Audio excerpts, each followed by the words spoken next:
estás? Gracias, Lilia. Todo bien. Qué lindo tenerte acá en este programa, Actitud Positiva. Y yo había preparado para decir que un ser humano es una parte de la totalidad que llamamos universo, una parte limitada en el tiempo y en el espacio. Él se experimenta a sí mismo, sus pensamientos y sus sentimientos como algo separado del resto, una forma de ilusión óptica de la conciencia. Y la ilusión es una forma de prisión que limita nuestros deseos personales y nuestra preocupación por unas pocas personas que están cerca de nosotros. Y nuestra tarea debe ser liberarnos de esa prisión, extendiendo nuestro círculo de compasión hasta abrazar la totalidad de las criaturas vivientes y la totalidad de la naturaleza en la plenitud de su belleza. Esto es un texto atribuido a Albert Einstein. Y cuando estaba preparándome para recibirte hoy acá, pensé que, como decíamos hace un rato, sos un viajero, ¿eh?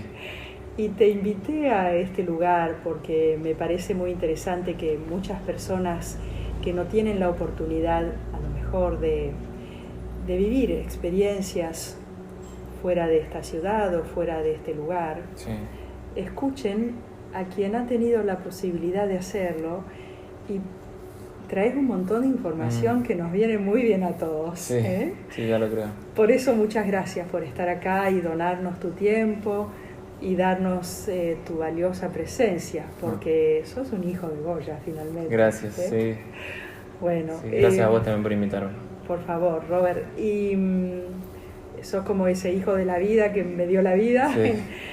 Y nos une un cariño de muchos años, sí, y de familia, ¿eh? Entonces me gustaría que nos comentes, porque yo te escuché hablar y compartir con nosotros en los meridianos sobre la meditación, sí, vipassana. Y como dice Einstein, el hombre tiene ese universo personal separado a lo mejor, sí, del universo total. Sí.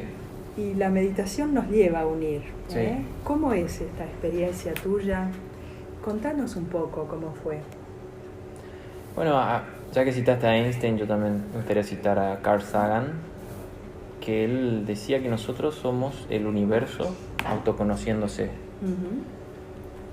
Y la meditación es una herramienta que nos permite realizar ese trabajo de autoconocimiento que se propone el universo. Uh-huh. Manifestándose en nosotros. Claro. Esa sería la idea. La aproximación a la meditación tiene muchas variantes, pero hay que diferenciar lo que es la concentración de la meditación. Uh-huh. Porque la concentración, hay muchas formas de concentrarse. Uno se puede concentrar viendo la tele, una película, leyendo un libro, manejando, pero la meditación es algo que pasa después de eso, es algo que sucede y es difícil de explicar. Por eso que la aproximación es a través de la concentración. Claro. Cuando uno habla de explicar es porque no hay palabras que puedan traducir al, claro, ser con el cual uno se encuentra. Sí. El ser uno mismo. Sí. Por eso es una experiencia recomendable, sí, que la gente la practique, porque siempre se encuentran buenas cosas. Sí, sí, total. Y no estamos hablando de religión, ¿no? No. Estamos hablando de algo universal. Sí. Justamente en la cantidad de cursos que hice se plantea mucho este temor de que esta práctica o esta técnica nos convertirá en budistas, pero no necesariamente. Incluso reforzará la religión que ya profesás, porque no tiene nada que ver con un Dios, tiene que ver con otra cosa que potencia y refuerza, digamos, ya las características que tienen. En general las religiones comparten las mismas características. Sí. Así que no es difícil la aproximación a veces porque uno tiene miedo, porque obviamente hay un montón de situaciones que hace que uno piense, che, ¿dónde me estoy metiendo? ¿Quiénes son estas personas? Es una secta, como dicen, claro, actualmente. Y que también las hay, con, ¿no? razón, sí, porque han pasado muchas cosas, sí, lamentablemente, en nombre de esto.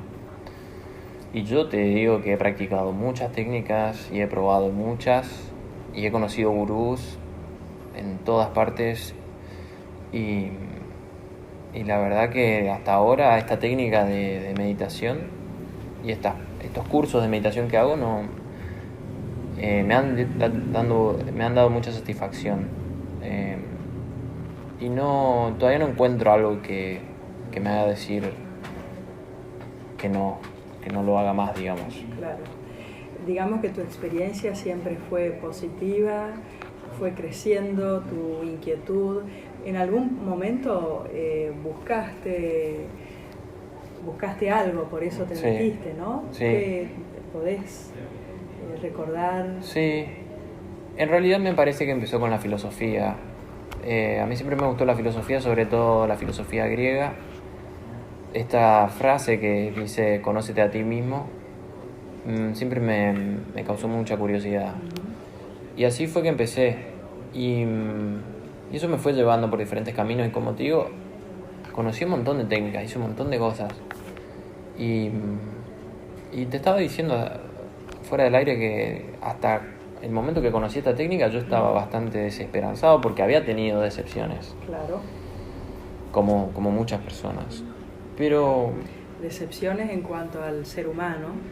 Y por ejemplo, este tema de la espiritualidad, que es un negocio y que te lo quieren vender de una forma muy obscena, en muchos casos cuando el gurú, por ejemplo, se aprovecha de su carácter paterno o materno, pueden haber gurús mujeres también, que de hecho las hay muchas, se pueden aprovechar de esta necesidad que tenemos muchas veces, de que no sabemos cubrir, y encontramos en esa entidad o en ese ser un refugio del cual puede pasar que se aprovechen, que de hecho pasa. Sí, porque uno cuando admira tanto a alguien se despersonaliza, se ¿no? ciega. Pierde, claro, y en el plano de la espiritualidad justamente es mayor la influencia porque uno se entrega plenamente, ¿no? Confía. Sin medir. Sí. Y sí, es cierto que hay muchas personas que utilizan eso y que, bueno, es lo contrario a la idea, a lo que se quiere. Pero habitualmente antes existía la posibilidad para pocos, ¿no es cierto? Sí. Ahora más gente anda buscando que su parte espiritual se desarrolle y ocupe más espacio en lo cotidiano, ¿no? Sí. Entonces, vos pudiste dedicarle tiempo a esta experiencia, a esta búsqueda, y te dio muchos otros conocimientos también. Sí, dicen que la suerte, bueno, se puede hablar de karma también. Lo que a uno le sucede ahora, las situaciones buenas que a uno le va sucediendo ahora, son acciones que uno ya las hizo en el pasado y que ahora está repercutiendo en su presente. A mí me gusta mucho esta teoría del karma porque me ayuda a explicar muchas cosas. Por ejemplo, el hecho de que yo haya tenido la oportunidad de viajar y conocer tantas técnicas. Incluso en una época pude ir a Birmania con una visa de meditación. Estuve 2 meses practicando diferentes tipos de meditación. Todo eso me lo brindó la educación que tuve, porque aprendí inglés muy bien, y después con el inglés la verdad que no hay fronteras ya en el mundo. No hay fronteras, sí. Y bueno, todo eso me permitió encontrar estos maestros que me enseñaron, y bueno, eso me fue llevando. Pero yo considero que tiene un poco de relación con el karma, que me permitió ahora conocer situaciones y descubrir, digamos, cosas que estaban ahí latentes, por suerte, y para poder después compartir también. Eso, bueno, para quienes nos están escuchando, cuando se habla con ese término karma en sánscrito, ¿no?, que quiere decir acción, estamos pensando en que lo que hacemos hoy está construyendo nuestro karma para más adelante. Lo bueno que haces hoy o lo malo que haces hoy para vos y para los demás es lo que construye una acción que a lo mejor, como algunas religiones lo explican, en vidas futuras uno la traduce y la actúa, pero nosotros también podemos pensar en que en esta vida vivimos varias vidas. Total, cada Entonces, día es una vida distinta. Cada día, claro, y literalmente a veces es que uno sí. renace después de un shock, después de una situación límite, Sí. después de un accidente, o porque, bueno, fue tocado con la varita del milagro, que algunos lo explican como milagro y otros tienen su explicación científica, y se sana de algo. Y entonces vuelve otra vida y también disfruta de ese renacer, Sí. con lo bueno que hizo antes, ¿no? Total. Ese crecimiento del espíritu que es finalmente nuestro objetivo en la vida. Sí, sí, es difícil a veces explicarlo, pero a mí la verdad me satisface bastante. Por eso yo diariamente trato de hacerlo mejor, porque yo sé que va a repercutir en mí y va a repercutir en los demás. Es un trabajo social en realidad. Esto yo lo decía Jung, que el trabajo social más grande que uno puede hacer, obviamente que se pueden hacer muchas cosas, pero en lo que él hablaba de proyectar mis sombras en los demás, él decía que un trabajo social enorme es poder no proyectar esas sombras en los demás, sino tratar de proyectar lo más luminoso de uno hacia los demás. Entonces después eso repercute en la vida, en tu presente, en tu futuro, en tu pasado. Y yo la verdad que aprendí estos conceptos de una forma bastante empírica, porque lo que tiene esta técnica es que habla mucho de teoría, pero también mucha práctica. Claro. Meditamos por lo menos 10 horas por día y es un montón considerando que te sacan los celulares. Bueno, uno entrega los celulares, ¿no? Bueno, hay leyes, digamos. Sí, hay ciertas normas hay... que al entrar uno tiene que aceptarlas o se puede retirar, ¿no? Pero en principio no tenés para leer, no tenés para escribir, no tenés para tener nada de eso. Entonces tu mente... Nada de la vida mundana, claro, sería. Claro. Y eso te conecta con una parte tuya que está siempre ahí. Lo que pasa es que tanta distracción tenemos y los sentidos, digamos, están tan distraídos. Ahora, por ejemplo, todos los estímulos que pasan por enfrente nuestro, nosotros no lo percibimos a nivel consciente, porque si fuera así nos volveríamos locos. Claro. Hay una parte, un 30% de la conciencia que sí, pero después todo el resto es 70% inconsciente, así que uno no se da cuenta lo cargado que está de una realidad como esta hasta que va a un lugar donde se desprende de eso. El modo de desprender es a través del silencio, ¿no es cierto? Estamos hablando, para quienes nos escuchan ahora, de una línea de meditación que se llama Vipassana y que para conocerla uno ingresa en forma gratuita a ese grupo en cualquier lugar del mundo donde esté y donde haya una ¿cómo se diría? ¿Institución? No. Son centros de meditación. Un centro de meditación. Sí. Entonces uno ingresa, deja de lado el celular, la vida de lo cotidiano, que para uno es lo más importante, y entra con algunas normas en un estado de silencio, de introspección.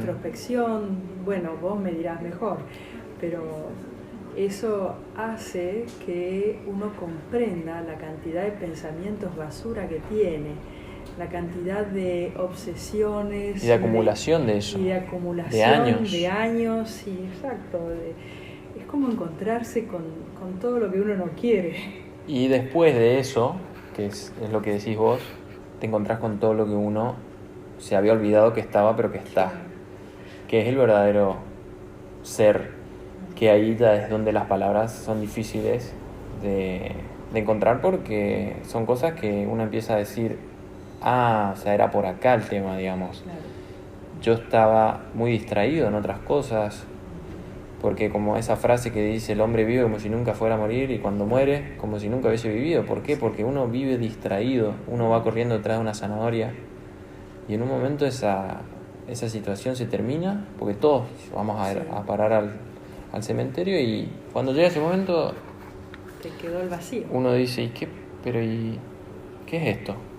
Bueno, vos sabés que en mi consultorio habitualmente las personas me dicen, viví muchos años y me doy cuenta que perdí estos años porque no registro lo que pasé, ¿no? Claro.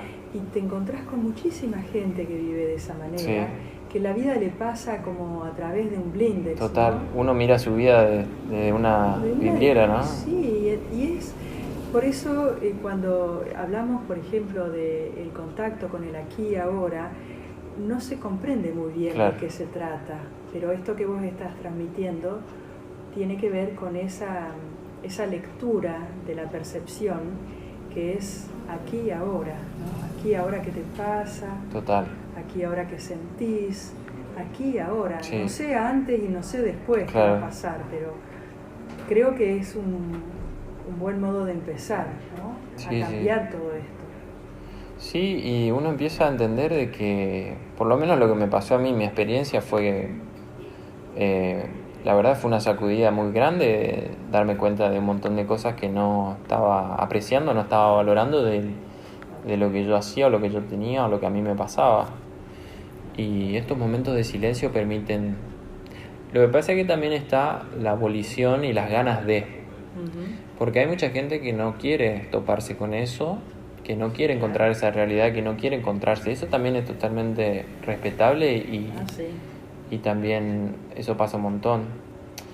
Lo que pasa es que, según mi experiencia, eso en algún momento va a venir. Siempre hay ese segundo de lucidez, ¿no? Sí, aparte, esto que dijiste recién, yo pasé muchos años, perdí muchos años. Es relativo, porque en realidad uno dice, yo perdí un montón de años, y uno quizás en un año o en un mes puede recuperar todo eso que no hizo en varios años, porque el tiempo es relativo.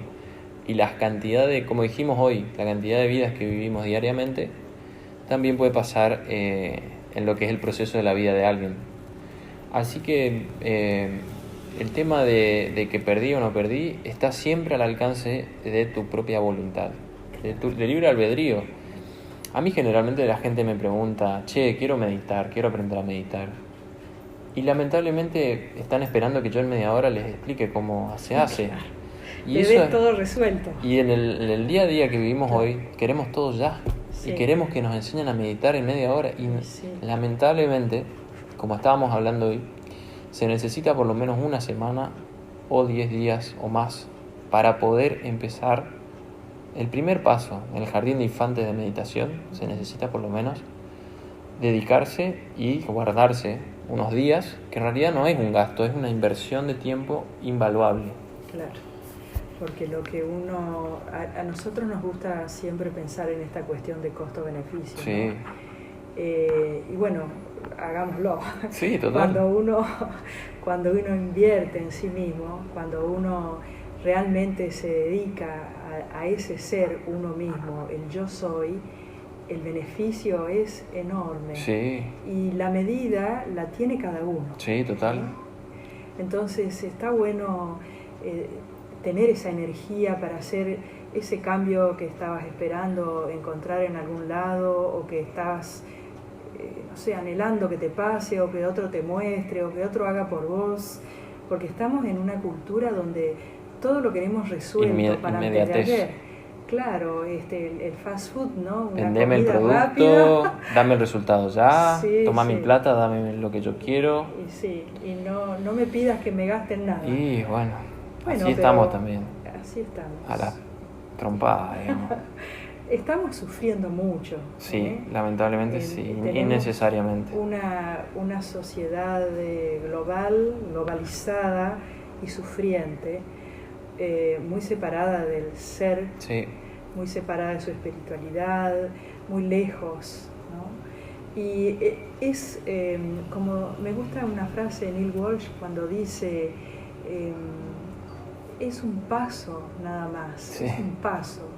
Es un paso que a veces tiene 1 centímetro, sí. O 10 centímetros.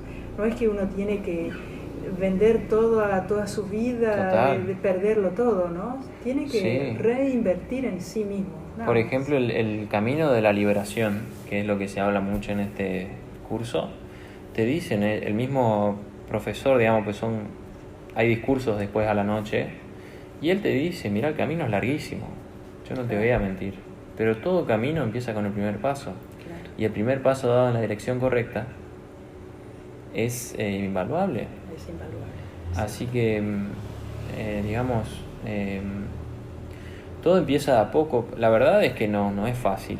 No voy a mentir. La gente me pregunta, che, ¿y este curso? No es fácil, la verdad. Porque, o sea, por ejemplo, vamos a suponer una persona que tenga en el año, no sé, 2 semanas de vacaciones o una, no sé.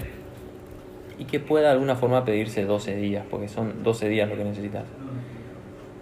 Esa persona te va a decir, pero yo quiero mis vacaciones para mí. Y sí, es cierto. Entonces son muy pocas las personas que van a decir, yo voy a dedicar este tiempo.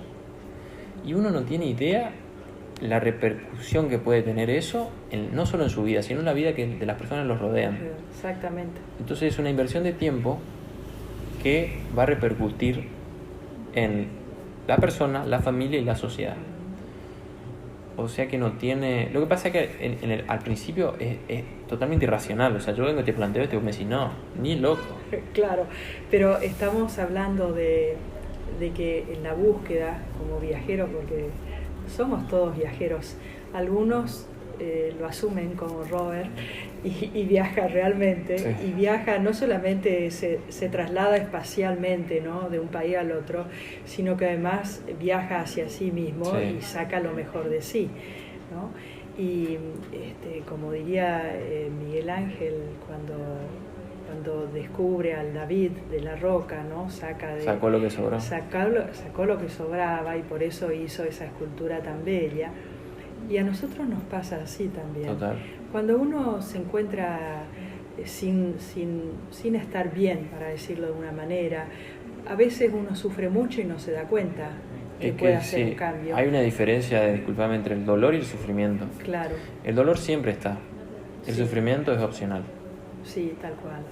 Entonces, ¿por qué agregarle sufrimiento Total. al dolor, no? El dolor va a estar siempre. El dolor de estar vivos ya lo tenemos. Es que realmente es así. Exacto. Cuando se habla, en este curso, si bien no tiene un mote religioso per se, hay muchas enseñanzas budistas.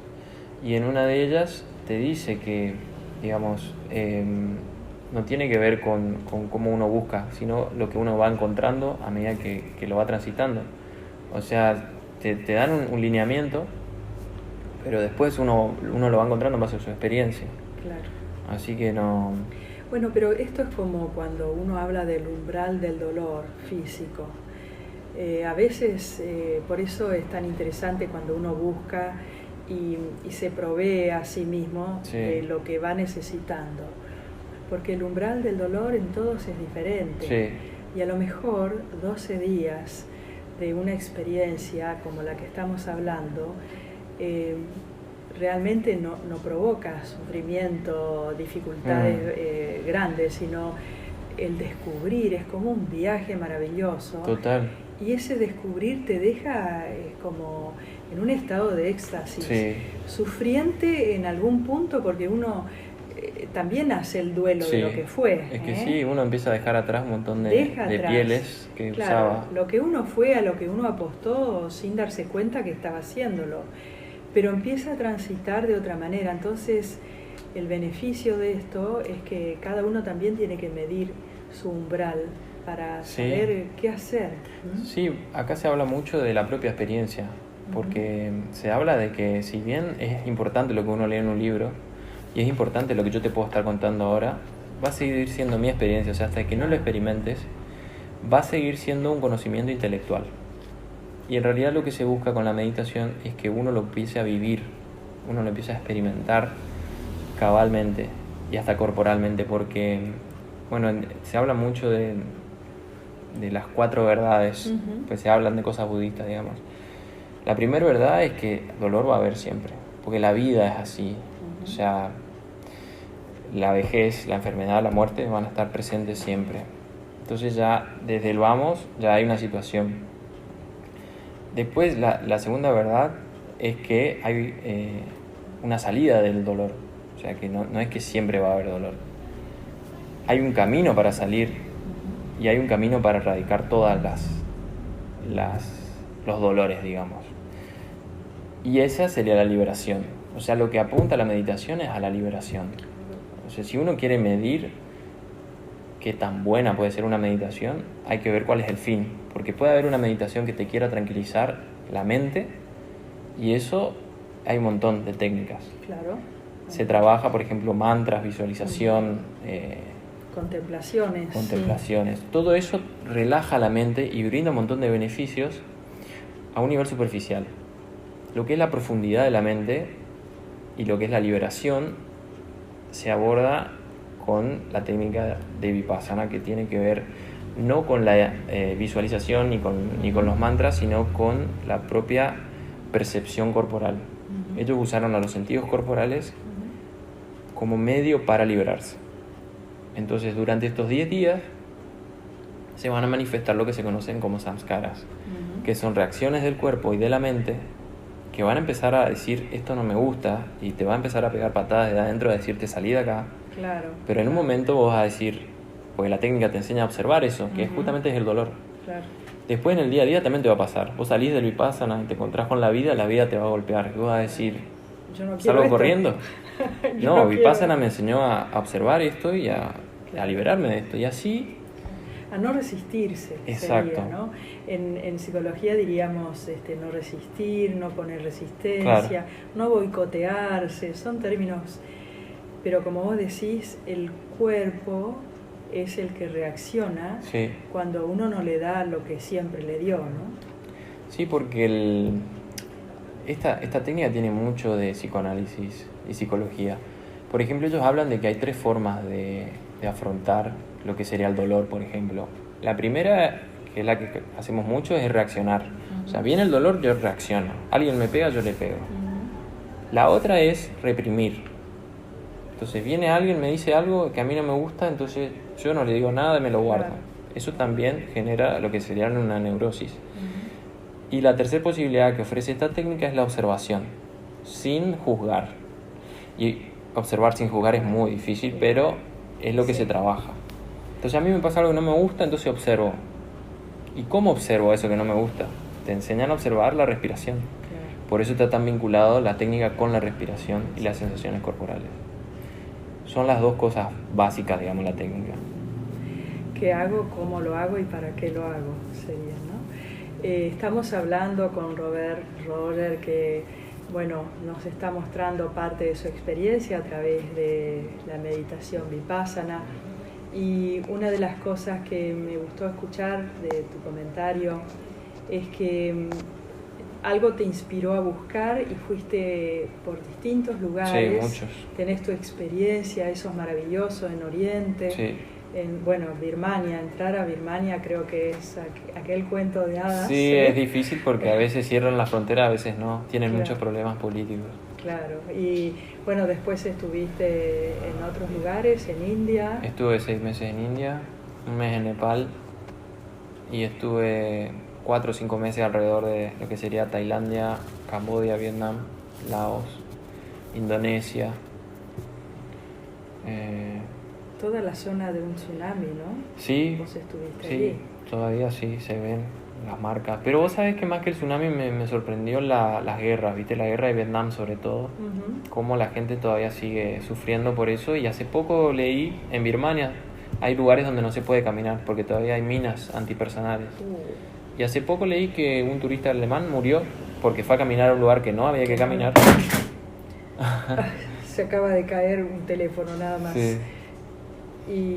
Y había una compañera de él, argentina, que salió herida de esa bomba. Mirá. Pero yo cuando estaba ahí me decían, mirá que por estos lugares no hay que ir no porque... Mirá, tantos años todavía las consecuencias de eso. Y sí, y va a ser por generaciones, porque sobre todo en Vietnam rociaron con lo que se conoce como el agente naranja. Y eso dejó secuelas que va a perdurar todavía. Lo de Vietnam y lo de Laos, digamos, esos lugares han sufrido mucho y se ve un montón eso. Lo sorprendente igual es la resiliencia que tienen. Y la espiritualidad ahí es muy fuerte.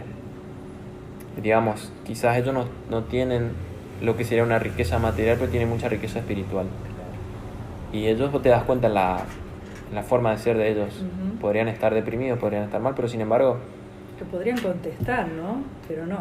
No, ellos... lo toman como su karma y su aprendizaje. Yo aprendí un montón ahí en lo que es Bueno, en India también, viste que en India se ve mucha miseria, incluso hubieron lugares donde no quise ir porque yo sabía que ya me estaba poniendo mal. Por ejemplo, Calcuta no quise ir porque yo sabía que me iba a poner mal. Te iba a afectar. Sí, porque ya veía, cerca de ahí ya empezaba a haber situaciones muy fuertes. Gente que, por ejemplo, no se puede casar, musulmanes con hindú, y se tiran abajo del tren, por ejemplo, es diario eso. Es moneda corriente, digamos. Porque no pueden unirse, no se pueden distintas casar. Religiones. Claro. Al día de hoy se ablandó un poco eso, pero sigue estando mucho este sistema de castas, que bueno, el budismo y Buda también siempre lo criticó, pero eso se ve un montón, se ve mucho. Y por ejemplo Calcuta, hay lugares donde los homeless, digamos, las personas que viven en la calle, los vagabundos, no pueden dormir en la calle porque se los comen las ratas, por ejemplo. Claro. Y entonces la Madre Teresa lo que hacía era los sacaba de la calle y los llevaba a un lugar. Entonces vos decís, mirá el lugar donde los llevaba para que muera, pero era mejor que estar en la calle donde un enjambre de ratas literalmente te comen. Claro. Como diría, ella decía, dar hasta que duela. Sí. Porque siempre el dar todo lo que uno es de bueno, en un punto también duele, porque no podés revertir la totalidad de lo que estás viendo, y sin embargo estás dando. Sí, pero como ella decía también, le decían, pero viste que es una gota en el mar lo que haces vos. Y ella le dice, bueno, pero el mar no sería el mismo sin esta gota. Sin esta gota, exactamente. Y entonces nosotros deberíamos hacer lo mismo también. No importa que parezca cuesta arriba, hay que seguir porque uno nunca sabe cómo puede repercutir una sonrisa tuya en la calle, una mirada. Por ejemplo, yo vi mucha gente, por ejemplo, cuando yo estuve en Turquía, vi mucha gente excluidas, digamos, los que fueron expulsados de Siria. Sí. Y yo los veía en la calle, y la verdad es que te piden plata, pero llega un punto que ya no alcanza eso. Lo que sirve, para mí lo que servía más era sentarme al lado de ellos, mirarlos a los ojos, darle la mano, estar con ellos, claro. Por ahí sin decirle nada, porque el idioma quizás no sabes hablarlo, pero hay un idioma que va más allá de eso. Y en realidad la miseria para mí es cuando la persona pasa por al lado de alguien y ni siquiera la mira. Claro, es indiferente. Yo no soy de dar plata, sino que, por ejemplo, en India yo daba comida, yo compraba comida. Cuando la gente venía y me pedía plata, yo le compraba comida. Y cuando ellos no querían comer, yo decía, bueno, me voy a comer yo. Entonces me decían, no, dame. O sea... Bueno, perdón. Acá tenemos también mucho prejuicio sobre el dar limosna, ¿no? Hay una cuestión mucho más fortalecedora, que es dar lo que uno tiene para dar y no dar para calmar la culpa. Claro. Entonces está bueno dar comida, o dar tiempo, o dar afecto, o dar una mirada. Total. Porque tiene un valor que sobresale en quien lo da y en quien lo recibe, en quien lo toma. Total, sí. Y sí, es como vos decís, conocer esos países y esos lugares hace que también aprecies lo que es acá, ¿no? Total. Lo que vivimos los argentinos, sí. Lo que vivimos los correntinos, los boyanos, sí. Lo que vivís en tu familia, haciendo como una síntesis brusca, pero realmente porque esto pasa cuando uno sale de su hogar, ¿no? Que recupera lo que uno es. Sí, uno empieza a retomar, digamos, las raíces de lo que uno, digamos, le fue enseñado también. Claro. Y estos pequeños gestos son gestos de humanidad, diría yo, que pueden repercutir y que de hecho cambian la realidad. Porque a veces tenemos estos conceptos de que no, yo tengo que hacer algo grande para cambiar al mundo. Claro. Y en realidad también se lo puede ver como que el mundo yo lo tengo adentro, entonces ese gran cambio yo lo puedo hacer desde adentro mío también. Y yo ahí también estoy cambiando el mundo. Claro. Y estás teniendo tu influencia en el inconsciente colectivo. Total, desde ya. Total. Me gusta, antes de empezar a conversar al aire, hablábamos un poquito sobre las dicotomías del ser humano y esta cuestión noche y día que tenemos, que vivimos mucho los argentinos, ¿no? Esta cosa tan separada y tan que también existe en otros lugares del mundo, por supuesto, pero que a veces uno no se da cuenta que haciendo una pequeña cosa cada día total, sí. hace un gran movimiento a lo largo del tiempo. Uno no tiene idea, pero sí puede. Esto, vos que anduviste por otros lugares, Sí. el otro hemisferio, Sí, sí. Podés tomar... Tomaste partido, me parece, por esto, ¿no? Es que cuando uno sale de la zona de confort, que hoy es tan popular, digamos, pero es la verdad que es una realidad fuerte, Sí. es una zona de confort, algo que yo ya conozco, entonces yo no salgo de acá. Entonces mi mundo se reduce a mi zona de confort, a lo que yo ya conozco. Entonces, ¿para qué me voy a ir a otro lado? Claro. Si yo no sé si voy a ser feliz o infeliz. Claro. Entonces, cuando uno sale de ahí es la parte más difícil. Yo siempre le digo a la gente, para empezar los viajes, la parte más difícil es vencer ese miedo a salir de la zona de confort. Cuando uno sale, se encuentra con un universo de posibilidades infinitas, tanto copadas como no tanto. Yo he hablado con mucha gente que me ha dicho, no, porque no tengo la visa de trabajo, porque esto, que lo... Yo digo, mira, anda igual como un turista, vas a ver que algo va a pasar, vas a conocer a alguien, y eso te va abriendo el universo a decir, yo por ejemplo, yo me considero que soy un hippie con osde, ¿viste? Yo soy no soy el hippie es, o sea, yo he conocido gente que viaja, que, como te contaba, que viaja en barcos, que hace dedo de barcos, Sí. hace hitchhiking de barcos, que vive en los barcos. He conocido piratas reales de hoy, de eso que veías en las películas, los he conocido. He conocido hippies, digamos, que vos decís cómo hace, pero son nivel Dios ya, viajeros, ¿viste? Es como... Claro, y ahí vos estamos te das hablando cuenta... de gente muy bohemia o de gente sin estos límites que uno se autoimpone. Total. Bueno, aprendió de otra manera también. Sí. Ojo que nosotros pasamos un montón de cosas como argentinos. Sí, sí, sí. Y no por nada tenemos tanto miedo Sí. a algunas cosas del mundo. Es cierto, ¿no? sí. Entonces, bueno, pero tuviste esta oportunidad, existe una manera de ser Sí. diferente, Sí, sí. uno logra salir de su lugar de confort y pasarla bien, Sí. y sobre todo aprender a que se puede, y son desafíos, ¿no? Total. En esos desafíos uno siempre sale valorizándose. Sí, sí, sí. Todo suma. Todo suma. Todo suma. Me encanta hablar con vos, Robert, porque sos tan didáctico. Gracias. Gracias por venir. Vos sabés que estamos en el último ratito del programa. Perfecto. Y claro que me dan ganas de llamarte varias veces y vas a seguir. Sí, Te voy a obvio. llamar Sí, sí, sí. porque habitualmente vivís o en Buenos Aires Sí. o tal vez en otro lado del mundo. Por WhatsApp nos Claro, comunicamos. hoy en día estamos conectados. Estuviste este último tiempo, me contabas, en Estados Unidos, Sí. en Canadá. Sí.